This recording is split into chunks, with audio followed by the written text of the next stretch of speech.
Hello students, today we are going to start new topic that is prism. Okay, refraction में ये एक important part है prism के through refraction. तो before studying refraction through prism, we should know what is prism. Again, this is also है ना the topic which you have already learned ना about basics of this topic you have already learned in class 10th.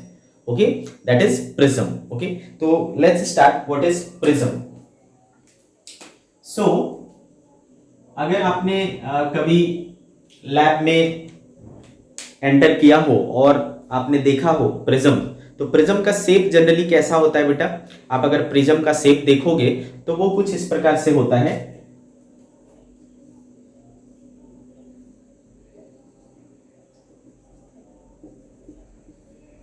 ठीक, like this. Okay, तो इस प्रकार का आपको shape दिखाई देता है. तो आप देखोगे बेटे कि अगर इस तरीके से वर्टिकली रखोगे तो जो ये टॉप फेस है वो कैसा दिखेगा? ट्रायंगुलर. जिस पे रखा हुआ है वो भी कैसा दिखेगा?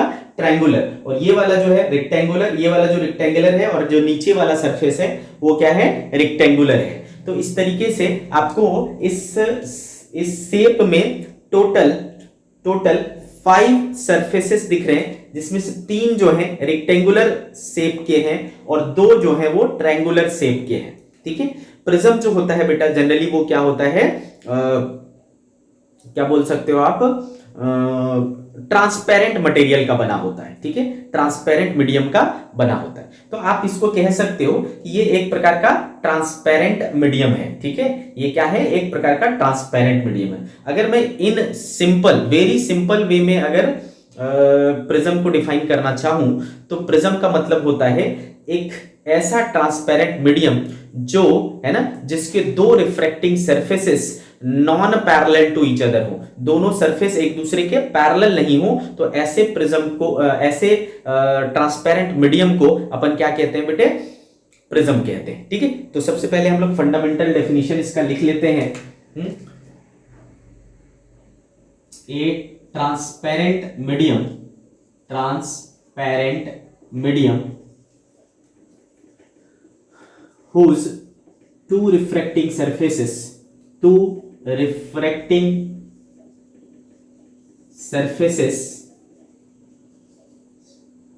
are non-parallel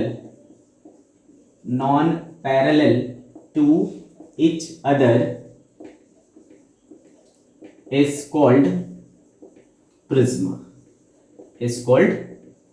prism. ठीक है बेटे, इसको अपन क्या कह सकते हैं? प्रिज्म कह सकते हैं. क्लियर है मेरी बात? Okay, sorry.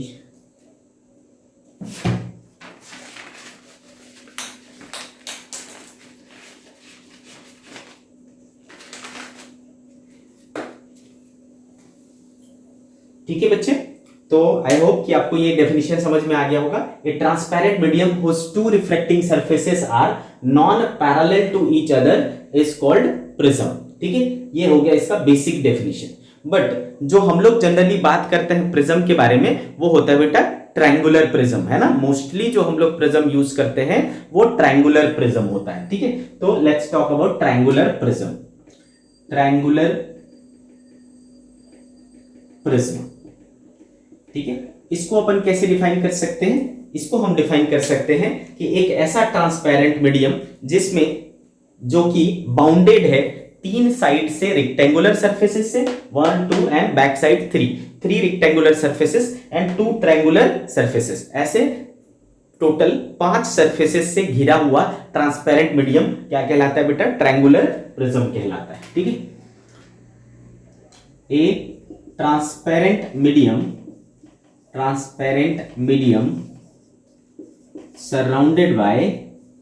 surrounded by 3 rectangular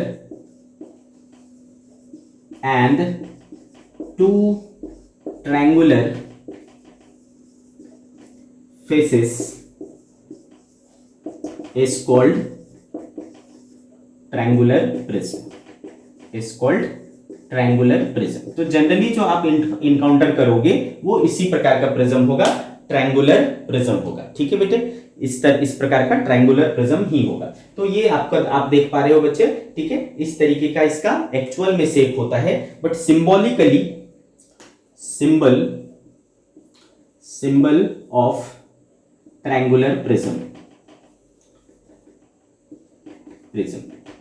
ठीक है बेटे, ट्रायंगुलर प्रिज्म का जनरली दिखाया कैसे जाता है बेटा, देखो इसको एक जो ट्रायंगुलर फेस है उसके ऊपर रखा, सपोर्ट दिया जाता है, मतलब बॉटम इस पे, और अगर मैं ऊपर से देखूं तो ये मुझे कैसा दिखेगा बेटा, बेसिकली एक ट्रायंगल दिखेगा।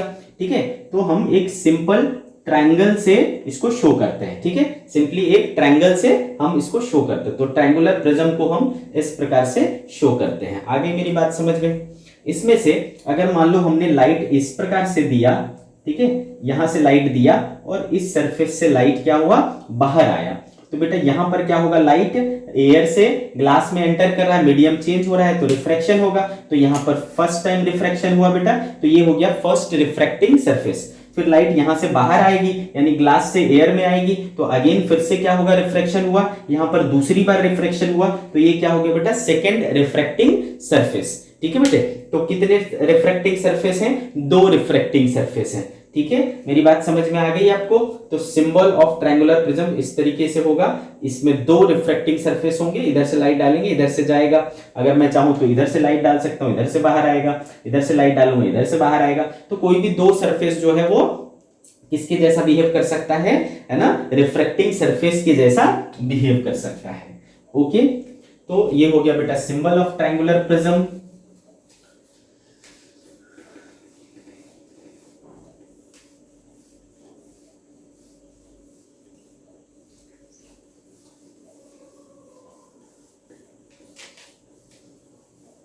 ठीक है बच्चे, आगे बढ़ते हैं। Important terms related two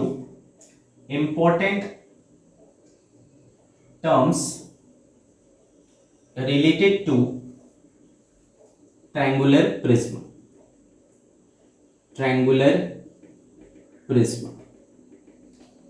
important terms related to triangular prism. चलो बच्चे इसको देखते हैं।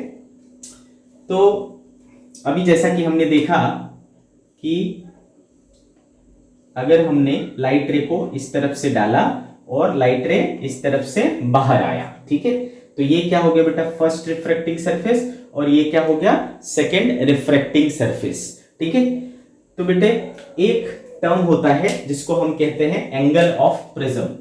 एंगल पहला है ना, एंगल ऑफ प्रिज्म, ठीक है, और इसको एंगल ऑफ रिफ्रैक्शन कह सकते हैं। ठीक है, एंगल ऑफ प्रिज्म। तो बेटे what is angle of prism, तो आपको यहां पर दिख रहा है कि ये वाला जो है एक रिफ्रैक्टिंग सरफेस हुआ और ये दूसरा रिफ्रैक्टिंग सरफेस हुआ। दोनों रिफ्रैक्टिंग सरफेस के बीच का जो एंगल होता है उसको अपन एंगल ऑफ प्रिज्म कहते हैं। ठीक है, the angle between two refracting surface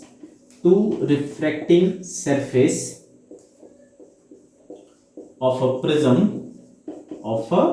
prism is called angle of prism।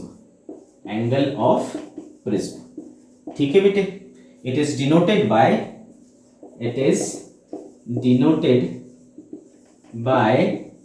A। ठीक है, एंगल ऑफ प्रिज्म को हम लोग किससे शो किया करेंगे बेटा, ए।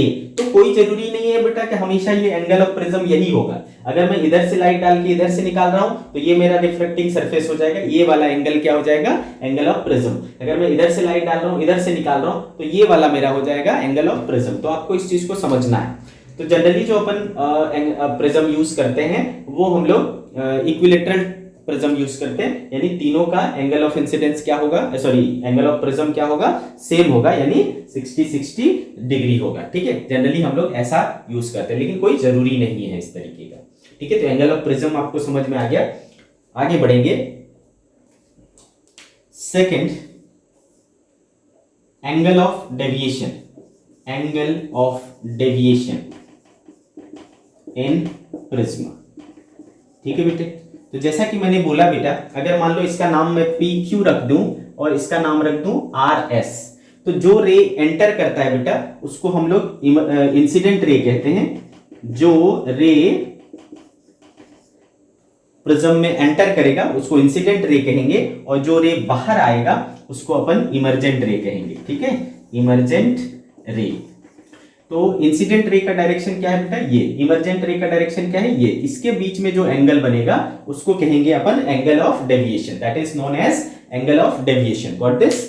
ठीक है, इंसिडेंट रे और इमर्जेंट रे के बीच का जो एंगल है that is angle of deviation. Why?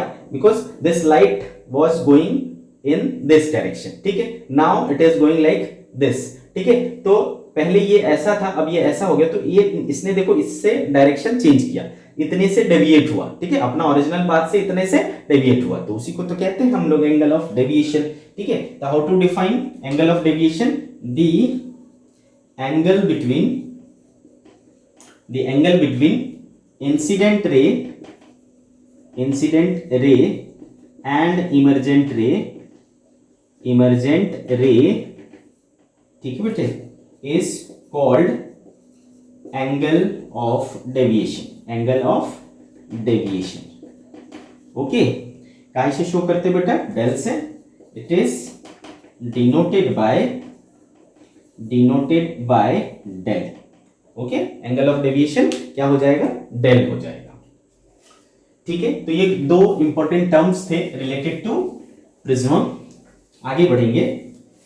अब हमको देखना है, क्योंकि ये ट्रांसपेरेंट मीडियम है, जब हम इसमें लाइट को डालेंगे, ठीक है बेटे, तो उसके साथ क्या होगा? रिफ्रैक्शन होगा। तो कैसे कैसे रिफ्रैक्शन होगा उस चीज को अपन देखेंगे। ठीक है, refraction through glass prism. Refraction through glass prism. Okay, तो बच्चे मान लो ये हमने एक प्रिज्म बना लिया और मैं यहां से लाइट डाल रहा हूं। ओके, इस तरीके से मैंने लाइट को डाला, इसका नाम रखा P, इसका नाम रखा Q। ठीक है, तो बेटे क्या होगा सोचो, इधर क्या है बच्चे? एयर है, इधर सपोज क्या है? ग्लास है। तो रेयर टू डेंसर जा रहा है, यहां पर नॉर्मल डालूं मैं, इस तरीके से मैंने एक नॉर्मल डाल दिया। तो इसको जाना कैसे चाहिए था बेटा? इस डायरेक्शन में जाना चाहिए था, बट क्या होगा जब रेयर टू डेंसर में जाता है तो टुवर्ड्स द नॉर्मल बेंड हो जाता है। तो ये क्या हो जाएगा बेटा? टुवर्ड्स द नॉर्मल बेंड हो गया। ठीक है, तो इसने अपना रास्ता चेंज कर लिया, इसका नाम रख लिया मैंने बेटा QR। ठीक है, QR। अब यहां पर अगेन क्या करेगा, ये एक मीडियम से दूसरे मीडियम में जाने की कोशिश कर रहा है। ठीक है, डेंसर टू रेयर। तो मैंने यहां पर अगेन एक परपेंडिकुलर ड्रॉ किया। ठीक है, तो अब क्या होगा, ये लाइट जाना कैसे चाहेगा बेटा? Straight, but due to change in medium, कहां से कहां? Denser to rare. क्या हो जाएगा बेटा? Away from the normal, this is normal, और नॉर्मल से अवे होना है, तो ये क्या हो जाएगा बेटे? इस तरीके से निकल जाएगा, इसका नाम रख लिया हमने RS। ठीक है, तो देखो इस प्रकार से क्या हो रहा है? रिफ्रैक्शन हो रहा है। ठीक है, सो PQ is incident ray, PQ incident ray हमने बोला इसको, और RS को हमने क्या बोला है? इमर्जेंट रे। जो बाहर आया है उसको इमर्जेंट रे बोला, जो अंदर आया था वो इंसिडेंट रे था। ठीक है, अच्छा दूसरी चीज देखो, रिफ्रैक्शन, फर्स्ट रिफ्रैक्शन कहां हुआ बेटा? यहां पर। सेकेंड टाइम रिफ्रैक्शन कहां हुआ? यहां पर हुआ। ठीक है, तो ये दोनों रिफ्रैक्टिंग सरफेस के तौर पर उभरे, तो बेटे इसके बीच के एंगल को हमने क्या बोला था? Angle of prism. ए से शो किया था, है ना, इसको हमने क्या बोल दिया? Angle of prism. इतनी कहानी समझ में आ गया। अगर मान लो बेटा this is angle of incidence, तो ऑब्वियसली ये वाला एंगल क्या हो जाएगा? एंगल ऑफ, है ना, रिफ्रैक्शन। सिमिलरली ये वाला एंगल को हम लोग क्या कहते हैं? Angle of emergence, E। और इस एंगल को मान लो नाम रख लिया बेटा R2। ठीक है, इस एंगल को मान लो नाम रख लिया R2, R1, R2, E। फिर एक और चीज था बेटा, क्या? अगर मैं इसको पीछे करूं तो ये हो गया इंसिडेंट रे का डायरेक्शन और ये हो गया इमर्जेंट रे का डायरेक्शन, और इनके बीच का जो एंगल होता है ये कहलाता है बेटा एंगल ऑफ डेविएशन। ये जो ट्रायंगल है उसका नाम अगर मैं रख दूं ABC और इस पॉइंट का नाम रख दूं D, तो देखो इस तरीके से कंप्लीट हमने रिफ्रैक्शन इस ग्लास प्रिज्म के थ्रू दिखाया। मैं एक बार फिर से बोल रहा हूं बेटा, पी क्यू हमारा इंसिडेंट रे था, हमने नॉर्मल ड्रॉ किया, ये एंगल ऑफ इंसिडेंस हो गया, जाना इसको स्ट्रेट चाहिए था लेकिन due to change in medium, कहाँ रेयर टू डेंसर, क्या होगा बेटा टुवर्ड्स द नॉर्मल बेंड हो जाता है, तो जो ये जा रहा था वो इधर थोड़ा झुक गया, अब ये लाइट इस तरीके से जाने लगा। फिर जब यहां से बाहर जाने की कोशिश करेगा तो अगेन मीडियम में चेंज होगा, अगेन मीडियम में चेंज होगा तो जाना चाहेगा straight but away from the normal हो जाएगा, because it is moving from denser to rare medium, so it moved away from the normal, और ये इस तरीके से हो गया, ये वाला रे बाहर आया, इसको हमने इमर्जेंट रे कह दिया। ठीक है, अब हमने सीखा है कि यहां पर पहली बार रिफ्रैक्शन हुआ, यहां पर दूसरी बार रिफ्रैक्शन हुआ, दोनों रिफ्रैक्टिंग सरफेस के बीच के एंगल को हमने एंगल ऑफ प्रिज्म कहना माना था। ठीक है, और फिर हमने सीखा था कि जो इंसिडेंट रे का डायरेक्शन होगा और जो इमर्जेंट रे का डायरेक्शन होगा उसके बीच का जो एंगल होगा वो एंगल ऑफ डेविएशन होगा। ठीक है, इतनी बातें समझ में आ गई। और कुछ छोटी छोटी चीजें बेटा, यहां पर पहला रिफ्रैक्शन हुआ, रिफ्रैक्शन होगा तो बेटा डेविएशन होगा, रिफ्रैक्शन मतलब ही क्या होता है डेविएशन, यहां पर फर्स्ट टाइम डेविएशन हुआ था, इसको मैंने डेल 2 बोला। ठीक है, और यहां पर देखो कौन सा होगा बेटा, जाना कैसे चाहिए था, ऐसे ऐसे हो गया तो ये क्या हो गया सेकेंड टाइम का डेविएशन, ये और ये इक्वल होगा बेटा तो ये भी क्या हो गया del 2। So this is the entire refraction through the prism. ठीक है, प्रिज्म के थ्रू रिफ्रैक्शन जो हो रहा है उसके सारे टर्म्स हमने यहां पर मेंशन कर दिए हैं। ठीक है, वेरी गुड, आ गई मेरी बात समझ में। ओके, अब देखो बेटा यहां पर जो ये एंगल ऑफ प्रिज्म है और ये R1 और R2 है, इसके बीच में एक रिलेशन होता है, इस रिलेशन को हम लोग समझने की कोशिश करेंगे। ठीक है, तो चलो बात करते हैं रिलेशन बिटवीन बहुत important angle of prism A and R1 and R2। ठीक है, R1 और R2 और A के बीच में क्या रिलेशन होगा इस चीज को समझना है। ठीक है बेटे, अब अगर आप गौर से देखो तो यहां पर एक क्वाड्रिलेटरल बनता हुआ दिख रहा है AQDR। ठीक है, दिख रहा है क्या, इन क्वाड्रिलेटरल AQDR। ठीक है, ये वाला एंगल A, ये वाला एंगल Q, ये वाला एंगल D और ये वाला एंगल R मिलकर के क्या होना चाहिए बेटा 360 डिग्री, एक क्वाड्रिलेटरल का टोटल एंगल 360 डिग्री। अब यहां पर क्लियर दिख रहा है बेटा, ये परपेंडिकुलर था तो ये एंगल टोटल 90, ये एंगल भी टोटल क्या होगा 90, तो 90 Q और R है ना, Q और R कितना हो गया बेटा 90 और 90 कितना हो गया 180, उधर जाकर के माइनस हो जाएगा तो क्या बचा देखो A plus D equals to 180 degree, this become equation number 1। ठीक है, समझ गए। अब हम एक ट्रायंगल दिख रहा है QDR है ना, अगर इसकी बात करूं इन ट्रायंगल QDR तो बेटे आप आराम से बोल सकते हो कि इन तीनों एंगल का सम यानी R1 plus R2 plus D का सम क्या होना चाहिए 180 डिग्री। तो ये हो गया बेटा दूसरा इक्वेशन। अब अगर इक्वेशन नंबर 1 और इक्वेशन 2 को कंपेयर किया जाए तो RHS दोनों का क्या है बेटा बराबर है, देयरफॉर LHS भी क्या होना चाहिए बराबर होना चाहिए। सो फ्रॉम इक्वेशन 1 एंड 2 क्या हो जाएगा बेटे A plus D equals to R1 plus R2 plus D। ठीक है, ये D और ये D कैंसिल हो गया तो देखो A इक्वल टू क्या आया बेटे R1 प्लस R2।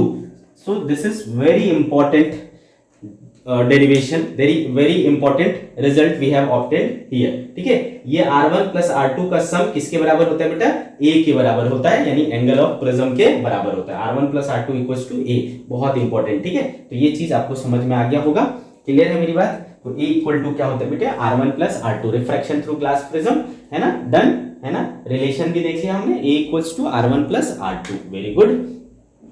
दूसरी चीज है ना, दूसरी चीज इंपॉर्टेंट है उसका एंगल ऑफ डेविएशन। ठीक है, एंगल ऑफ प्रिज्म निकाल लिया, एंगल ऑफ डेविएशन को देखते हैं।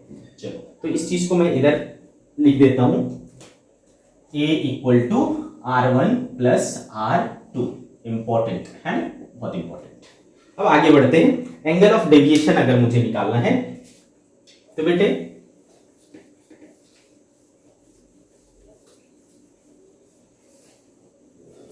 मुझे बताओ एक ट्रायंगल D है, इसको मैं नाम रख लेता हूं E, तो एक ट्रायंगल देखो क्यू ई आर में, in triangle Q E are, कहां दिख रहा है बेटा, क्यू ई आर, ठीक है। इस ट्रायंगल में ये जो डेल है, ये डेल क्या दिख रहा है बेटा, एक्सटीरियर एंगल दिख रहा है। In this triangle Q E R, del क्या है, एक्सटीरियर एंगल।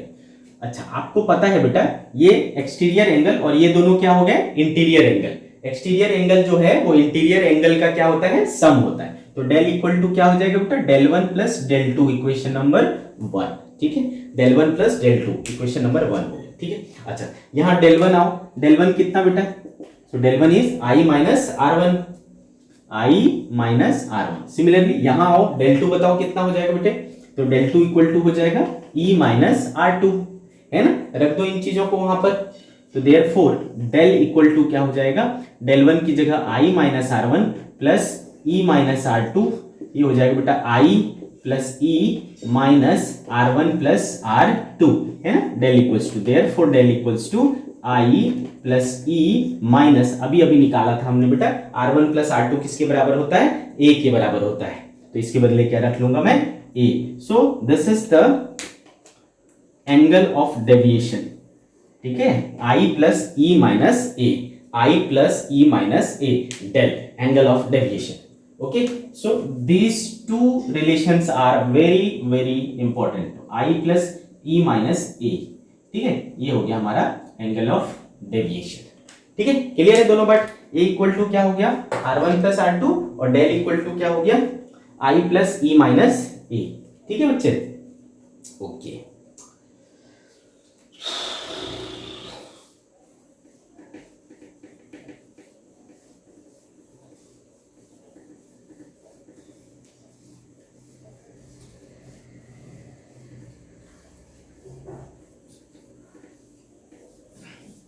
आगे बढ़ते हैं।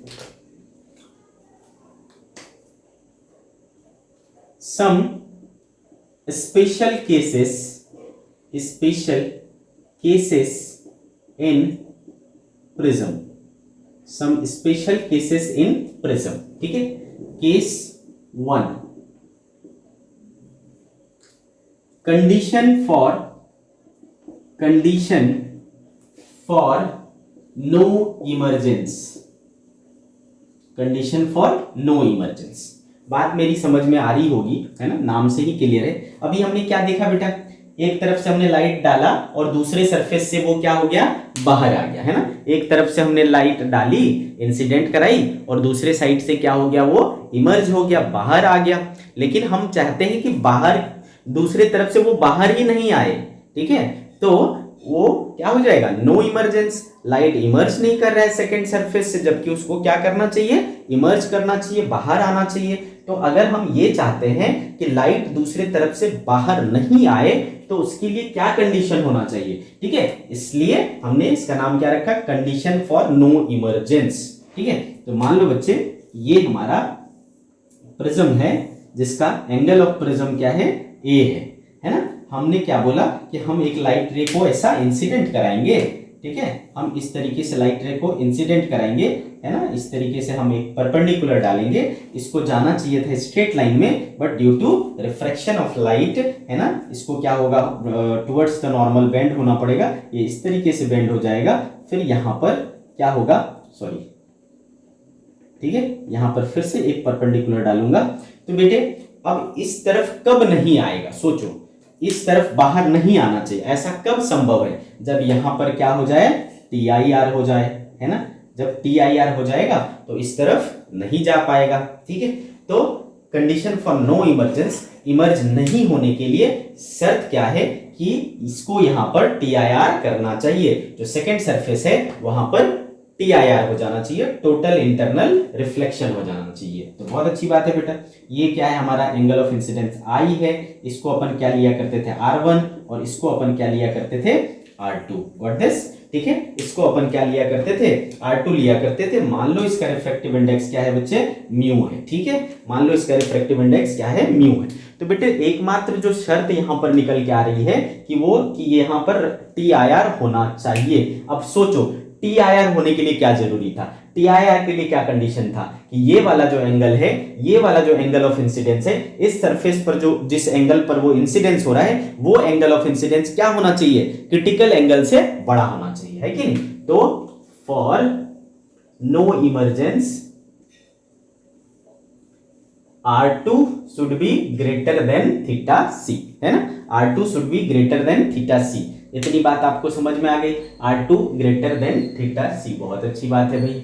अब अगर मैं ये कहूं कि मैं दोनों तरफ R1 जोड़ना चाहता हूं, कोई दिक्कत है मुझे, R2 प्लस R1, और इस तरफ भी मैंने कर दिया थीटा c प्लस R1, चलेगा ना।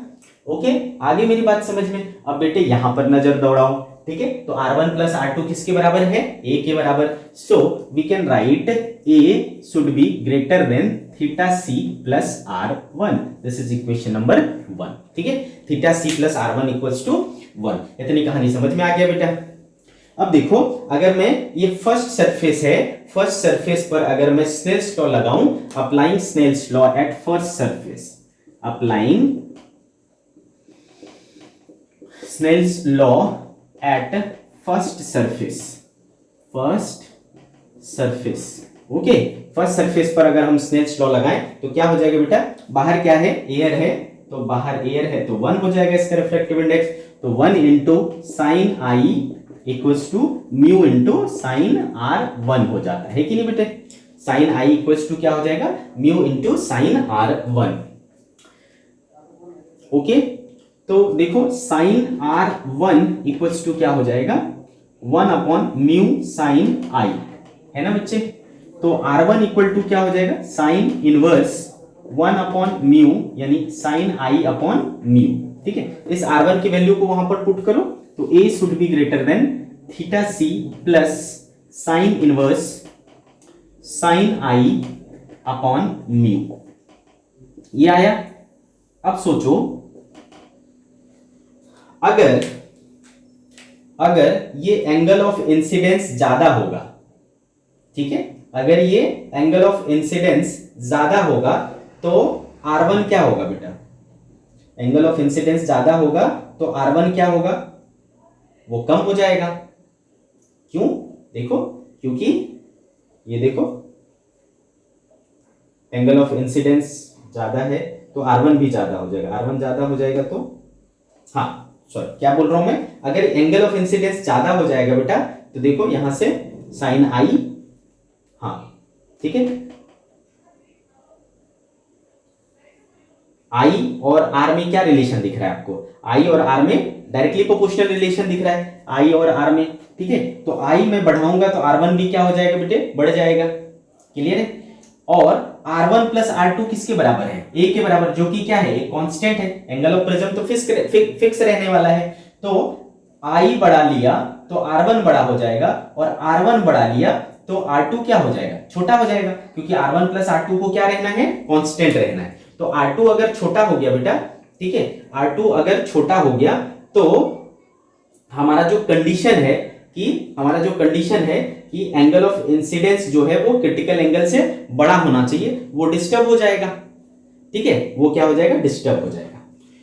तो सोचो, अगर ये सबसे बड़े वाले एंगल ऑफ इंसिडेंस के लिए, ध्यान से सुनना मैं क्या कह रहा हूं, फिर से बोल रहा हूं मैं, अगर मैंने एंगल ऑफ इंसिडेंस बढ़ा लिया, जैसा कि यहां पर दिख रहा है बेटा, sine I mu sine R1, mu तो कांस्टेंट है तो sine I is directly proportional to sine R1, ठीक है, यानी आई बढ़ा तो R1 बढ़ा, ठीक। तो आई अगर मैं बढ़ा लूंगा तो R1 बड़ा हो जाएगा, और R1 प्लस R2 एक कांस्टेंट है A, तो R1 अगर बड़ा हुआ तो बेटा ऑब्वियसली R2 को छोटा होना पड़ेगा ताकि A कांस्टेंट रहे, ठीक है, तो R2 छोटा हो जाएगा, R2 छोटा हो जाएगा तो फिर ये जो TIR का कंडीशन है वो मेरा फुलफिल नहीं होगा, ठीक। इतनी कहानी समझ में आ गई।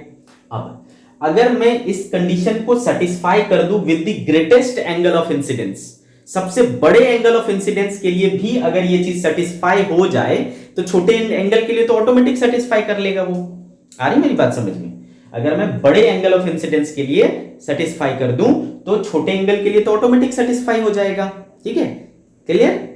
तो मैं क्या करता हूं, लॉन्गेस्ट एंगल ऑफ इंसिडेंस ले लेता हूं, लॉन्गेस्ट, कितना मैक्सिमम एंगल ऑफ इंसिडेंस हो सकता है भाई? तो maximum angle of incidence 90 degree हो सकता है। मैक्सिमम एंगल ऑफ इंसिडेंस कितना हो सकता है? 90 डिग्री हो सकता है।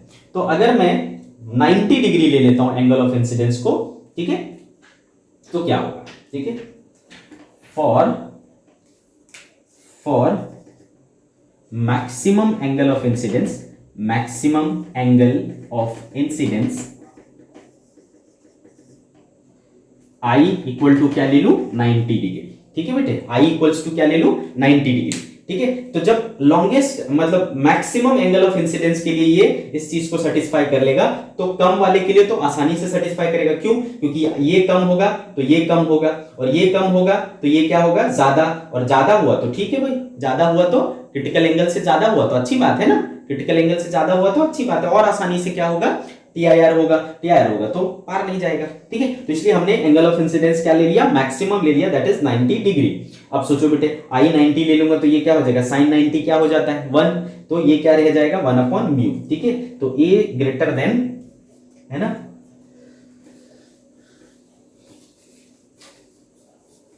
क्या हो जाएगा? A greater than theta c plus sine inverse, ये 1 हो जाएगा और ये 1/μ हो जाएगा। ठीक है, theta c plus sine inverse 1/μ। अब याद करो तो अच्छे से बेटा, ये साइन इनवर्स 1/μ क्या होता है?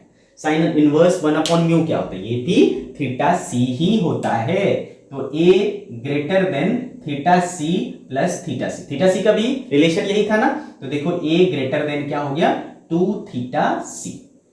अगर बेटे angle of prism twice of critical angle से बड़ा हो गया, अगर angle of prism twice of critical angle से बड़ा हो गया, तो आप किसी भी एंगल ऑफ इंसिडेंस पर इसको इंसिडेंट कराओ, कैसे भी रेस को डालो, है ना, इसको पार नहीं कर पाएगा। ठीक है, तो this is condition of, this is the required condition for no emergence. ठीक है, कितने भी एंगल ऑफ इंसिडेंस पर, है ना, irrespective of angle of incidence. क्या मतलब हुआ इसका?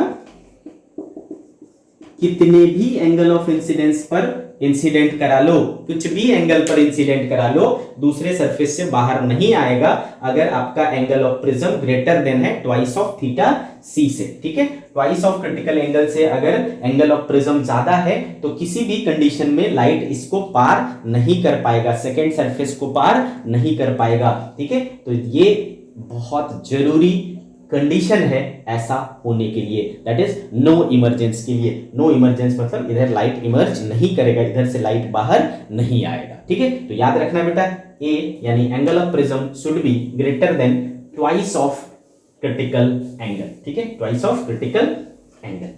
ओके, इस चीज को अगर हम थोड़ा सा और आगे बढ़ाएं, ओके, इस चीज को अगर हम थोड़ा सा और आगे बढ़ाएं, तो since a is greater than 2 theta c, तो a/2 greater than theta c, तो दोनों तरफ साइन ले लो, sine a/2 greater than sine theta c, sine a/2 greater than sine theta c क्या होता है बेटा? 1/μ, याद है ना, साइन थीटा c क्या होता है? 1/μ। रेसिप्रोकेट कर दो बेटा, तो ये क्या हो जाएगा? 1/sin a/2, ये उलट जाएगा, ये क्या हो जाएगा बेटा? Mu. Therefore mu should be greater then 1/sin a/2। ये भी एक कंडीशन हुआ। अगर उस प्रिज्म का रिफ्रैक्टिव इंडेक्स, है ना, अगर उस प्रिज्म का रिफ्रैक्टिव इंडेक्स 1/sin a/2 से बड़ा हुआ तो भी कुछ भी एंगल पर इंसिडेंट करा दो, लाइट दूसरी तरफ से बाहर नहीं आ पाएगा। ठीक है, कुछ भी एंगल पर इंसिडेंट करा लो, अगर आपके रिफ्रैक्टिव इंडेक्स ग्लास का 1/sin a/2 से बड़ा है तो फिर इमर्जेंट नहीं होगा, इमर्ज नहीं करेगा लाइट दूसरी तरफ से। तो ये एक और, है ना, इसी का दूसरा रूप हुआ, या तो angle of prism twice of critical angle से बड़ा होना चाहिए, या रिफ्रैक्टिव इंडेक्स 1/sin a/2 से बड़ा होना चाहिए। ठीक है, आगे मेरी बात समझ में? या फिर मैं इसको क्या कह सकता हूं कि mu should be greater then 1/sin क्या होता है बेटा? कॉसिक। तो कॉसिक a/2 से बड़ा होना चाहिए, mu should be greater than cosec a/2, then at any angle of incidence there will be no emergent ray, ठीक है, इमर्जेंट रे नहीं होगा, ठीक है।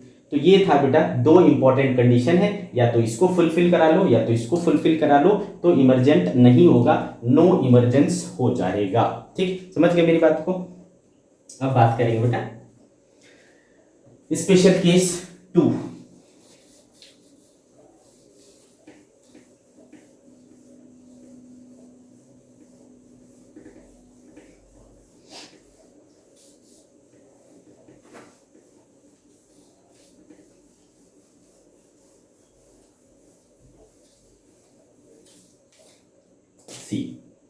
Condition sorry special case 2, special case 2, condition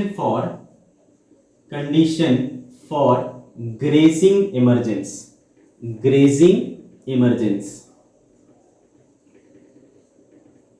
क्या होता है ग्रेजिंग इमरजेंस, पहले ये समझेंगे, ठीक है।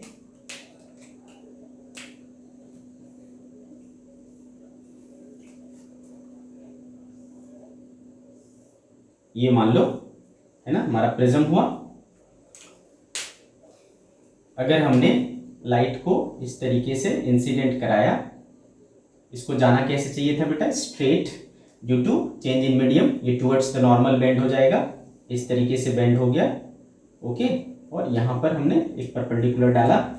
अगर ये लाइट रे इस तरीके से निकले सरफेस के टेंजेंट, ठीक है, सरफेस के टेंजेंट इस तरीके से अगर रे इमर्ज करे तो इसको कहते हैं बेटा ग्रेजिंग इमरजेंस, ठीक है, ग्रेजिंग इमरजेंस, ओके। तो बेटे यहां से क्लियर दिख रहा है कि ऐसा अगर इमर्ज करेगा तो ये एंगल क्या हो जाएगा 90 डिग्री, और जब एंगल ऑफ रिफ्रैक्शन 90 डिग्री हो जाता है बेटा, तो उस कंडीशन में ये वाला एंगल क्या कहलाता है, क्रिटिकल एंगल कहलाता है कि नहीं, ये वाला एंगल क्या कहलाता है, क्रिटिकल एंगल। तो यहाँ पर जो R2 है वो थीटा सी के बराबर होना चाहिए, है ना, for grazing emergence R2 should be theta c, ये हो गया बेटा R1, ये हो गया I, ठीक है, और ये क्या है A।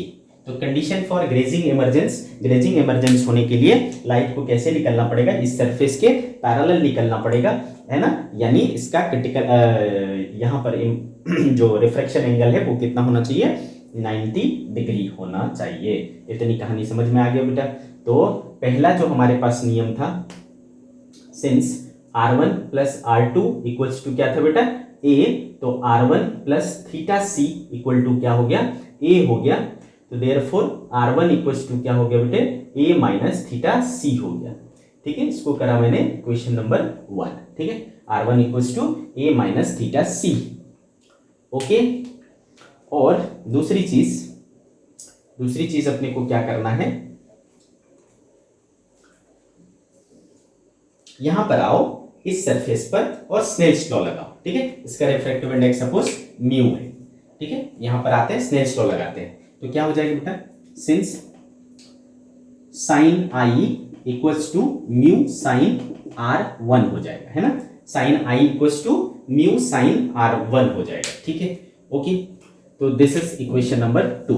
अगेन इक्वेशन नंबर 1 आ जाओ, फ्रॉम इक्वेशन नंबर 1 दोनों साइड साइन लगा देता हूं, तो साइन R1 इक्वल्स टू क्या हो जाएगा बच्चे, sine A minus theta c, ठीक है, साइन R1 इक्वल्स टू क्या हो जाएगा, sine A minus theta c.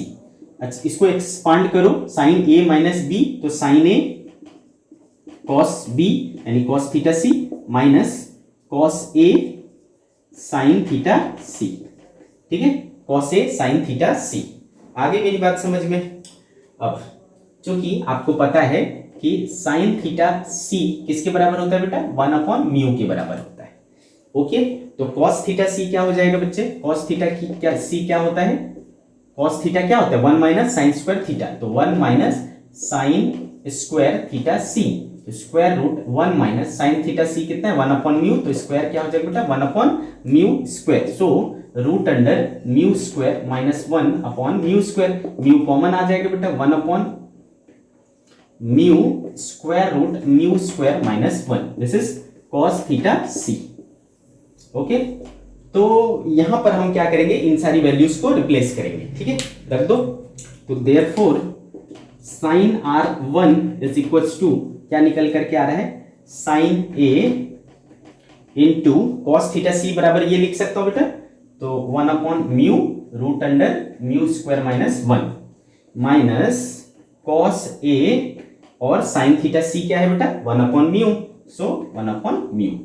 तो 1 अपॉन म्यू को कॉमन ले लूं, बच जाएगा बेटा sine A root under mu square minus 1 minus cos A, ठीक है, ऐसा आ गया क्या चीज, साइन R1। ओके, अब बच्चे क्या करो, इक्वेशन नंबर 2 के पास जाओ, है ना, यहां पर आता हूं। इक्वेशन नंबर 2 क्या कह रहा है देखो तो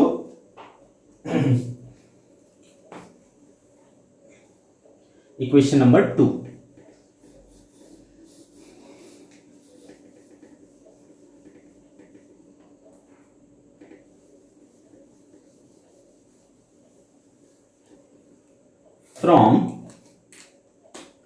from equation number 2 sin I equals to mu sin R1, ठीक है, रख देता हूं वैल्यू को, है ना, यहां से वैल्यू रख देता हूं।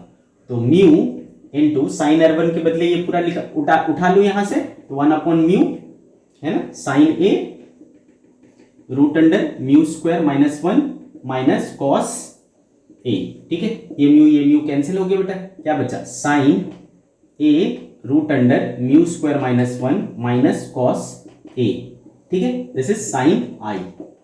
ओके, तो देयरफॉर I इक्वल टू क्या हो जाएगा बेटा, साइन उधर चला जाएगा, तो sine inverse sine A root under mu square minus 1 minus cos A, ठीक है, this is angle, this should be the angle of incidence. आपको इतने एंगल पर इंसिडेंट कराना पड़ेगा, तब जाकर के आपका क्या होगा बच्चे, ग्रेजिंग इमर्जेंस होगा। दिस इज द कंडीशन, है ना, for grazing emergence this should be the angle of incidence, you must incident the ray at this angle of incidence, sine inverse sine A root under mu square minus 1 minus cos A। क्या ये constant term है, yes obviously angle of prism constant रहेगा, mu constant रहेगा, so I एक certain I मिलेगा, यानी एक निश्चित एंगल ऑफ इंसिडेंस मिलेगा। उतने एंगल ऑफ इंसिडेंस पर आप इंसिडेंट कराओगे तो आपको लाइट इस तरीके से निकलता हुआ नजर आएगा, मतलब ये लाइट यहां से दिखाई देगा, ठीक है बच्चे, तो इसको कहते हैं ग्रेजिंग इमर्जेंस, जब लाइट इस तरीके से निकलती है, ठीक। ओके, तो हमने दो कंडीशन पढ़े बेटा, ग्रेजिंग इमर्जेंस और नो इमर्जेंस, ठीक है, ये दोनों चीजें हमने देख ली। आगे बढ़ते हैं,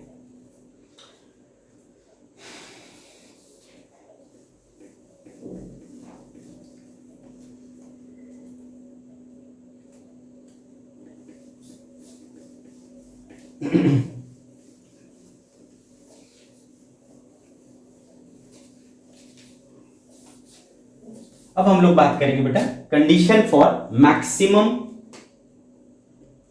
डेविएशन,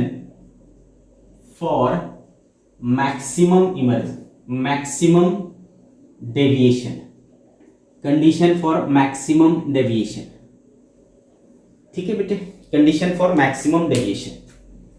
ये देखो, अगर हमने लाइट रे को यूं इंसिडेंट कराया, ठीक है बेटे, इसको जाना चाहिए था स्ट्रेट, ड्यू टू रिफ्रैक्शन ये क्या हो जाएगा, इस तरीके से बेंड हो जाएगा, और फिर फाइनली ये मान लो इस तरीके से बेंड हो गया। ओके, तो ये क्या हो गया बेटा I, ये वाला क्या हो गया E, ये वाला क्या हो गया R1, ये वाला क्या हो गया R2, और इसको आगे बढ़ाएंगे तो ये जो एंगल आया क्या है, एंगल ऑफ डेविएशन है। ये वाला एंगल क्या है, एंगल ऑफ प्रिज्म, ठीक है, ये वाला एंगल जो है एंगल ऑफ प्रिज्म है। तो हमको पता है बेटा, पहले हमने निकाला है कि डेल इक्वल टू क्या होता है, I plus E minus A, ठीक है, ये है एंगल ऑफ डेविएशन का फॉर्मूला जो हमने सबसे स्टार्टिंग में निकाला, ठीक है, सबसे स्टार्टिंग में हमने यही फॉर्मूला निकाला था, angle of deviation equal to क्या होगा, I plus E minus A। एक बात अब देखो बेटे, for maximum angle of deviation, है ना, अगर हम मैक्सिमम एंगल ऑफ डेविएशन चाहते हैं तो एंगल ऑफ इंसिडेंस जो है उसको क्या लेना चाहिए, मुझे मैक्सिमम लेना चाहिए, है कि नहीं बेटे। एंगल ऑफ इंसिडेंस को क्या लेना चाहिए, मैक्सिमम। तो for maximum angle of deviation i क्या होना चाहिए, मैक्स, और मैक्सिमम एंगल ऑफ इंसिडेंस कितना हो सकता है बेटा, 90 डिग्री। मैक्सिमम कितने एंगल पर इंसिडेंट करा सकते हो, 90 डिग्री पर, उससे ज्यादा कर ही नहीं सकते। तो देयरफॉर, है ना, डेल मैक्स जो हो गया, मैक्सिमम जो एंगल ऑफ डेविएशन हो गया आई के बदले क्या रख दूंगा मैं बेटा, 90 degree plus e minus a. ठीक है, आ गई मेरी बात समझ में। अच्छा, तो हमने इसको क्या ले लिया बेटा, 90 डिग्री। ठीक है, अब यहां पर स्नेल्स लॉ लगाओ, अप्लाइंग स्नेल्स लॉ क्या हो जाएगा बेटे, बताओ। स्नेल्स लॉ लगाओगे तो इधर का refractive index 1 sin 90 equals to उधर का refractive index mu into sin r1। ठीक है बेटे, तो ये क्या हो गया, 1 equals to mu sin r1, therefore sin r1 equals to 1 upon mu, और 1 अपॉन म्यू किसके बराबर होता है बेटा, sin थीटा c। तो यहां से हमें समझ आया कि r1 जो है वो इक्वल टू क्या हो गए, थीटा c के। ठीक है, तो r1 जो है वो क्या हो जाएगा, थीटा c हो जाएगा। Very good. ठीक है, r1 जो है वो थीटा c हो गया। Very good. अब देखो तो r2 क्या हो जाएगा बेटा, चूंकि r1 plus r2 equals to a, r1 हो गया theta c plus r2 equals to a, तो देयरफॉर r2 इक्वल्स टू क्या हो जाएगा, a माइनस थीटा c, है ना, r2 हो गया a माइनस थीटा c। अब बेटे यहां पर स्नेल्स लॉ लगाओ, applying Snell's law at second surface, applying Snell's law at second surface. ठीक है, सेकंड सरफेस पर अगर मैं स्नेल्स लॉ लगाऊं तो क्या हो जाएगा बच्चे, mu sine r2 is equals to sine e, है ना, mu sine r2 equals to sine e, therefore mu sine r2 देखो कितना है, a minus theta c is equals to sine e। तो देयरफॉर e इक्वल टू क्या हुआ, है ना, ये साइन उधर जाएगा, तो e equal to sine inverse mu sine a minus theta c। ठीक है, ये हो जाएगा। e की वैल्यू फिर से मैं लिख देता हूं, e equal to sine inverse mu sine a minus theta c। ठीक है, ये हो गया e। तो फाइनली जो हमारा मैक्सिमम एंगल ऑफ इंसिडेंस है ना, उसमें e की वैल्यू कितनी है, उतनी है। ठीक है, तो अगेन ये चीज क्या है, कांस्टेंट है कि नहीं, mu constant, a constant, theta c constant, तो हमें एक कांस्टेंट मैक्सिमम वैल्यू मिलेगा। ठीक है कि नहीं। ठीक है, तो finally we have maximum angle of deviation del max equal to 90 degree plus sine inverse mu sine a minus theta c।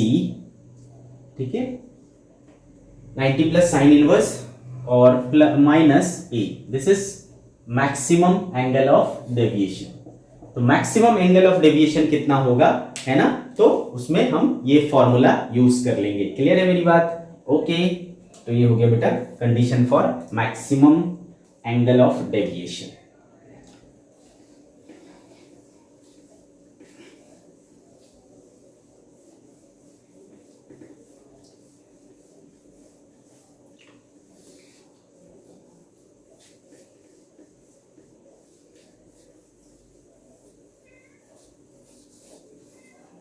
Now अब हम क्या करेंगे बच्चे, अगर हमारे पास एक प्रिज्म हो, है ना, जिसका एंगल ऑफ प्रिज्म कितना है, a है, यहां से हम लाइट एंटर करा रहे हैं और सपोज इसको जाना इस तरीके से चाहिए था, ये ऐसा गया और ये फाइनली इस तरीके से निकला।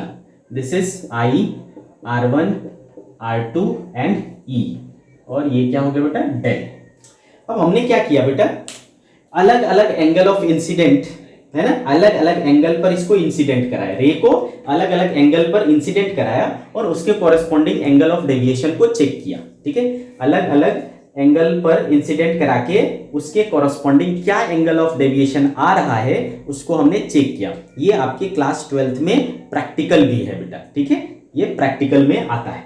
तो अलग अलग एंगल ऑफ इंसिडेंस के लिए हमने एंगल ऑफ डेविएशन कैलकुलेट किया और उसको एक ग्राफ पर ड्रॉ किया।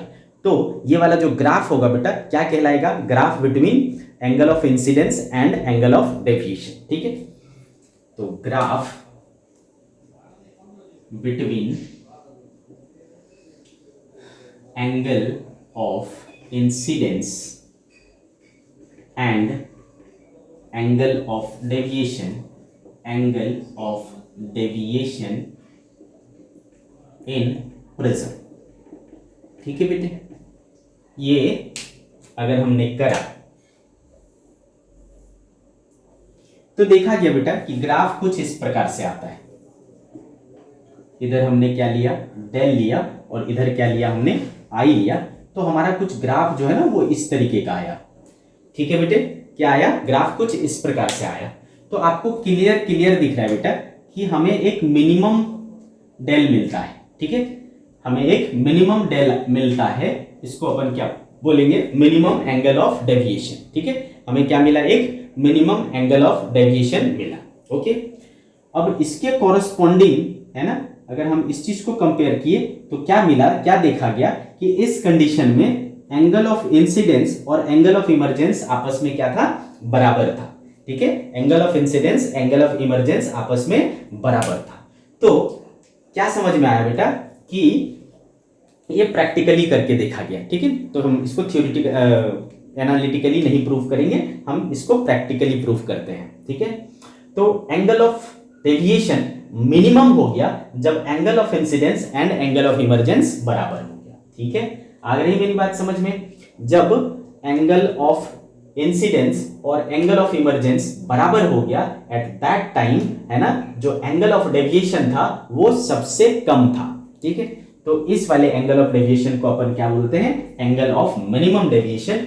ठीक है, तो ये ग्राफ बना लेना बेटा, है ना, डेल और आई के बीच में कैसा ग्राफ बनेगा, तो इस तरीके का ग्राफ बनेगा। डेल एम कब मिलेगा, जब आई और ई के बराबर हो जाएगा। तो इसको कहते हैं हम लोग बेटे कंडीशन ऑफ मिनिमम डेविएशन। तो what is the condition of minimum deviation, तो पहला कंडीशन हो गया बेटा आई शुड बी ई, है ना, i should be equal to e, यानी angle of incidence should be equal to angle of emergence. ठीक है, ये हो गया बेटा पहला कंडीशन। दूसरा, सेकंड, जब आपका आई और ई बराबर हो जाएगा बेटा, जब आपका आई और ई बराबर हो जाएगा तो उस समय आपका R1 और R2 भी क्या हो जाएगा, बराबर हो जाएगा। ठीक है, R1 इक्वल टू R2, ये हो गया सेकंड। ठीक है, I should be equal to E, R1 should be equal to R2, second condition हो गया, है ना, ये भी आपस में क्या हो जाएगा, बराबर हो जाएगा। और तीसरा कंडीशन, ये जो बीच वाला रे है ना, एट कंडीशन जब मिनिमम एंगल ऑफ डेविएशन का कंडीशन आएगा तो ये जो बीच वाला सरफेस है ये बॉटम के पैरेलल हो जाएगा। ठीक है, बीच वाला जो सरफेस लाइन है ना, इनसाइड वाला जो लाइन है, रे है, वो बॉटम के पैरेलल हो जाएगा। ठीक है, the ray within prism is parallel to the bottom. ठीक है, ये तीसरा ये कंडीशन हो गया। ठीक है बेटे, तो ये तीन इंपॉर्टेंट कंडीशन है for minimum deviation, for minimum angle of deviation.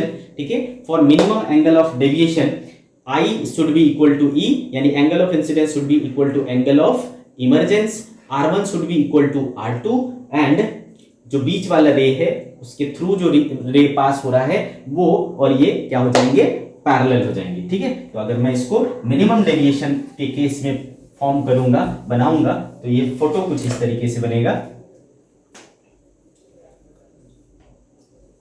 ठीक है, ये यूं जाएगा इसके बीच ये पैरेलल हो जाएगा और ये इस तरीके से बाहर आ जाएगा। ठीक है, तो ऐसे कंडीशन में ये वाला जो एंगल होगा वो क्या होगा बेटा, एंगल ऑफ मिनिमम डेविएशन होगा। ओके, ये एंगल ऑफ मिनिमम डेविएशन क्या रहेगा, मिनिमम रहेगा। This is angle of prism. ठीक है, आगे मेरी बात समझ में, यहाँ एक परपेंडिकुलर डालेंगे, दिस इज आई, एंड यहाँ एक परपेंडिकुलर डालेंगे, this is E, this is del 1, del 2, R1, R2। ठीक है, तो ये हो गया बेटा हमारा कंडीशन फॉर मिनिमम डेविएशन। ठीक है, this is condition for minimum deviation. Okay,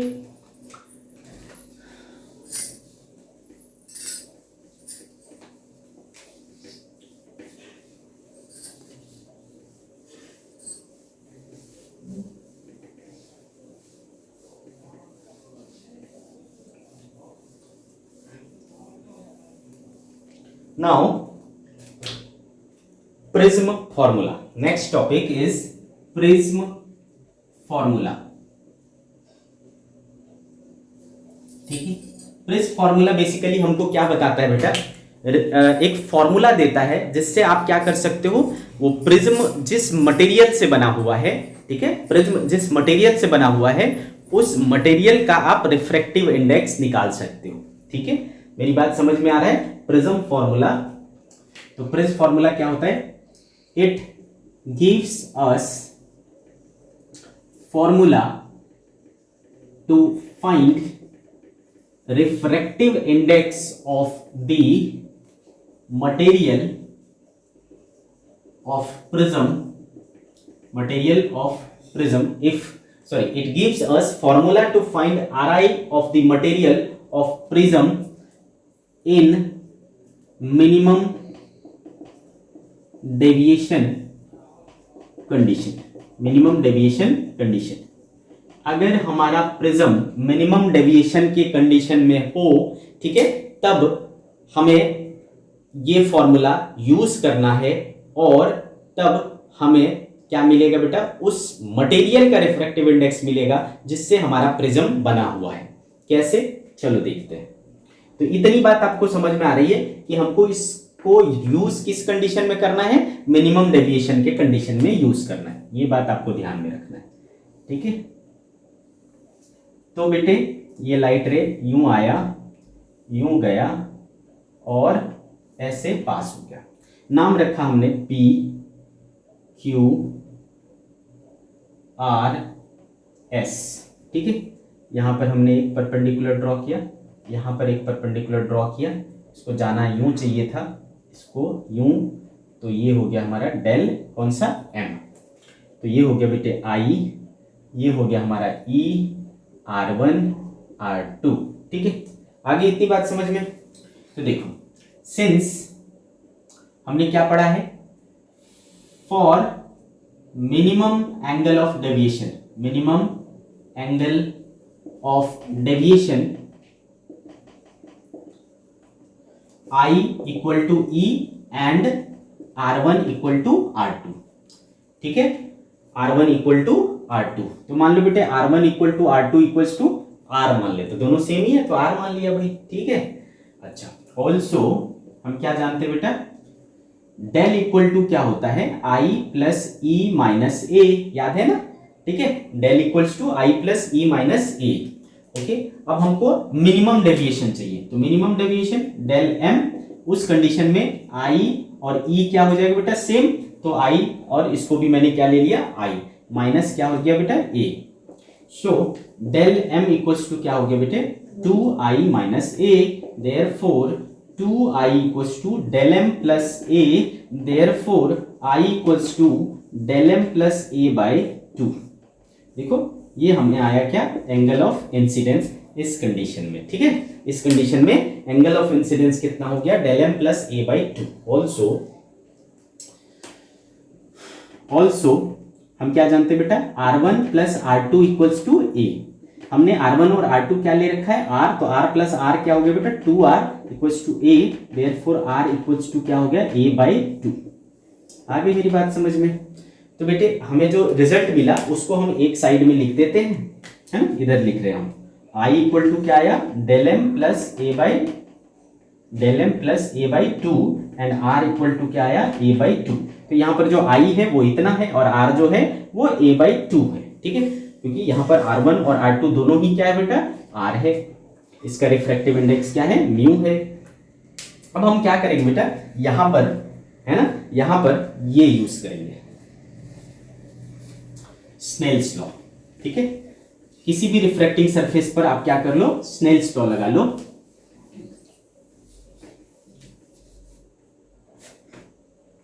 तो क्या हो जाएगा, applying Snell's law, applying Snell's law क्या दे देगा बेटा आपको, sine I equals to mu into sine R, therefore mu equals to क्या हो जाएगा बच्चे, sine I upon sine R, ठीक है। तो साइन आई देखो बेटा कितना आया हुआ है, del M plus a by two upon sine r कितना आया हुआ है, a by two. This gives you the refractive index of the material from which the prism is made, ठीक है। जिस मटेरियल से प्रिज्म बना हुआ है उसका रिफ्रैक्टिव इंडेक्स आप इससे निकाल सकते हो, sine del M plus A by two upon sine A by two. Clear है मेरी बात बच्चे? बस शर्त इतनी है कि ये तभी फॉर्मूला यूज करेंगे जब मिनिमम डेविएशन के केस में होगा, जब मिनिमम एंगल ऑफ डेविएशन पता होगा हमें, तभी हम इसको यूज करेंगे। इस कंडीशन में एंगल ऑफ डेविएशन कितना हुआ, ये अगर आपसे पूछता है कि एंगल ऑफ डेविएशन कितना है भाई, तो this is angle of deviation, angle of incidence. आपको पूछता है एंगल ऑफ रिफ्रैक्शन कितना है भाई, तो this is angle of refraction, ठीक है। तो एंगल ऑफ इंसिडेंस निकालना है, यहां से निकाल लेंगे, एंगल ऑफ रिफ्रैक्शन निकालना है, यहां से निकाल लेंगे, म्यू निकालना है, this whole formula we will use, ठीक है, this whole formula we will use. तो बेटे ये बहुत इंपॉर्टेंट है, आपके बोर्ड पॉइंट ऑफ व्यू से भी, थ्योरी पॉइंट ऑफ व्यू से भी बहुत इंपॉर्टेंट है। इसके ऊपर हर साल आपके बोर्ड में क्वेश्चन आते हैं इसको प्रूव करने के लिए, ठीक है। प्रिज्म फार्मूला को प्रूव करने के लिए 3 नंबर 5 नंबर में अक्सर आता है, तो इसको प्रैक्टिस कर लेना 1-2 बार। क्लियर है मेरी बात? और रिजल्ट तो आपको कॉम्पिटिटिव में यूज होगा ही होगा। क्लियर है? तो दिस इज रिफ्रैक्टिव इंडेक्स, है ना, यानी प्रिज्म फार्मूला। इसी को हम लोग क्या कहते हैं, प्रिज्म फार्मूला कहते हैं। This is prism formula. Okay, चलो इतनी बात हमें समझ में आ गई। अब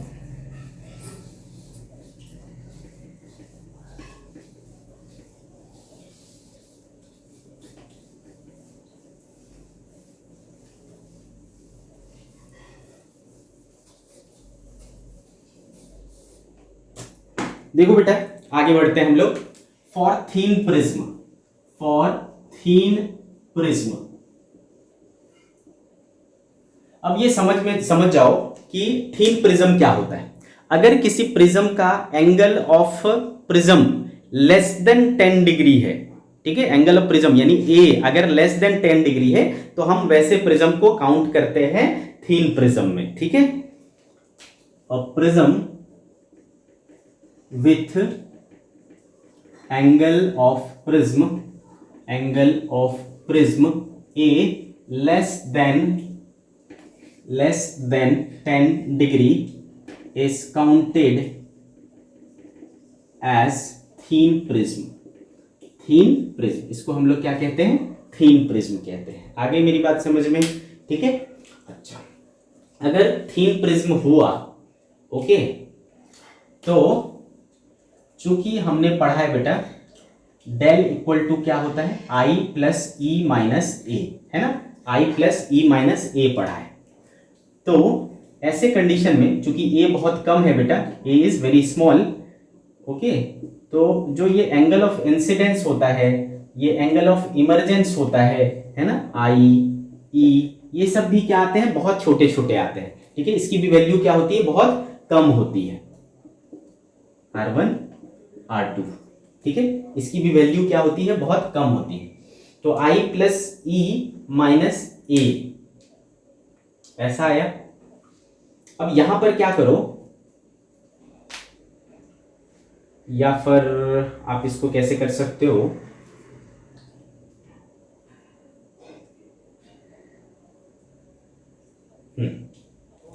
ठीक है। चलो यहां पर स्नेल्स लॉ लगाओ बेटा। मैं क्या बोल रहा हूं, चूंकि थीन प्रिज्म है तो ये आई और ये आर जितने भी एंगल है ना वो बहुत छोटे छोटे हैं, ठीक है, ध्यान से याद रखना इस चीज को।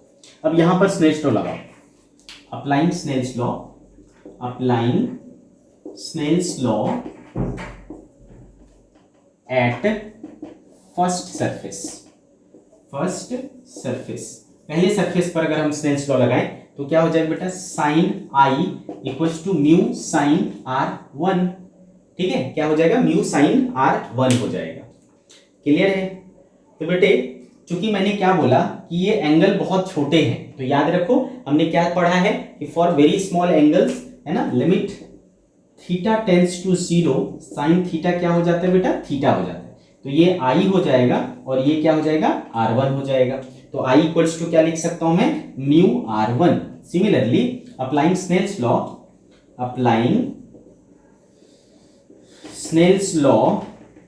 एट सेकेंड सरफेस पर यूज करो बेटा, तो mu sine R2 is equals to sine E। Again बेटा same condition, mu R2 equals to क्या हो जाएगा, E। This is equation number 2। इन सबको क्या करो बेटा, इस इक्वेशन में रख दो। देयरफॉर डेल इक्वल टू क्या हो जाएगा, I के बदले क्या लिख सकता हूं मैं, म्यू R1, E के बदले क्या लिख सकता हूं मैं, म्यू R2, तो प्लस क्या हो गया बेटा, म्यू R2 और माइनस A। इसमें से म्यू कॉमन ले लिया, R1 plus R2 minus A। याद करो बेटा R1 प्लस R2 क्या होता है, mu into A minus A। तो क्या कॉमन आ रहा है, A कॉमन आ रहा है, तो A कॉमन ले लिया, म्यू माइनस 1। ठीक है, तो डेल देखो क्या आ गया अब, म्यू माइनस 1 इंटू A। तो जो पहले डेल क्या हुआ करता था बेटा, डेल का फॉर्मूला हमने एक क्या पढ़ा, I plus E minus A। अब वो डेल देखो क्या आ रहा है, del equals to mu minus 1 into A। Both the formula is formula for angle of deviation, but है ना, ये क्या हो गया बेटा, ये जब एंगल ऑफ प्रिज्म लार्ज है, और ये इसका स्पेशल केस हुआ व्हेन थीन प्रिज्म। तो ये सिर्फ तभी लगेगा जब प्रिज्म क्या हो, थीन हो, यानी जिसका एंगल ऑफ प्रिज्म क्या हो, लेस देन 10 डिग्री। ठीक है, दोनों फॉर्मूला हम लोग यूज कर सकते हैं, लेकिन ये फॉर्मूला हम यूज करेंगे, आसानी से निकाल पाएंगे, है ना, जब हमारा angle of prism less than 10 degree होगा, यानी थीन प्रिज्म में होगा। तो आगे मेरी बात समझ में क्लियर है? तो आज हमने प्रिज्म के बारे में बहुत कुछ सीखा। ठीक है, प्रिज्म से रिलेटेड और भी कुछ चीजें हैं वो हम लोग अगले लेक्चर में सीखेंगे। ठीक है बच्चों, till then tata bye bye.